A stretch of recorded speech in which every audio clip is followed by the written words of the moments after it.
Imagine two scenarios. Ted works in the information technology department. He has always been seen as extremely helpful. Employees would call him to set up a computer or fix a problem. Lately, it's taking Ted longer and longer to arrive for help. When he does, he's very stressed and hurried. Ted's company has hired many new people in the past few weeks and plans to continue to hire more. There are rumors that he's applied for a job at other companies. Bella's Bikes makes high end bicycles. One step of the process is to powder coat the bike with paint. The frame is put on an oven to cure the paint. Sales are booming. The new budget added additional sales staff and an aggressive pricing strategy. Bella's production facility has been producing bicycles as fast as they can. The paint oven is constantly running. Yet, bicycle frames are starting to pile up in front of the paint booth and oven. Dozens of frames are waiting to be painted. Both scenarios are examples of unanticipated capacity constraints. The solution is an increase in a step fixed cost, also known as a step cost. What are step costs? A step cost is a cost that stays fixed over a range of production, but then shifts to another level of fixed cost when production goes above or below that range. They are called step costs because they look like steps when graphed.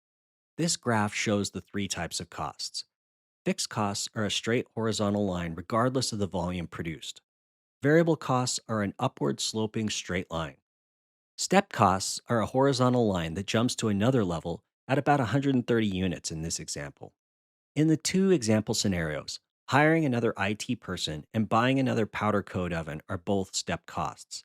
Each person or oven has a capacity for what they can process. Those companies can limit their production to the capacity of that step cost, or they can invest in another step to expand capacity for more production. The situation at Bella's Bikes is especially problematic because it represents a bottleneck.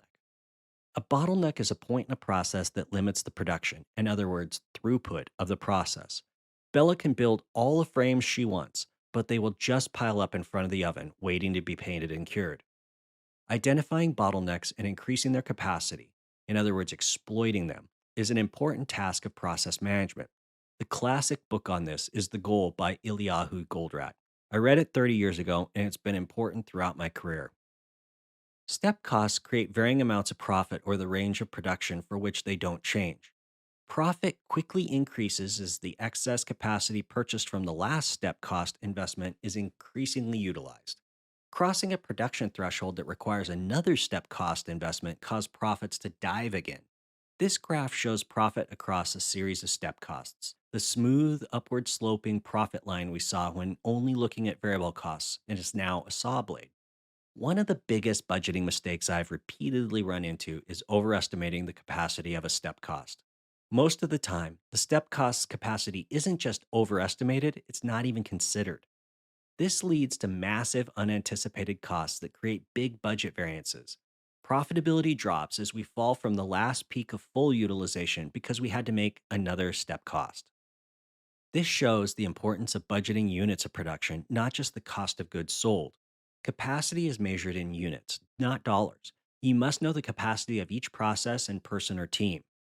If your budget exceeds this, then you calculate the cost to increase capacity and add it to the budget.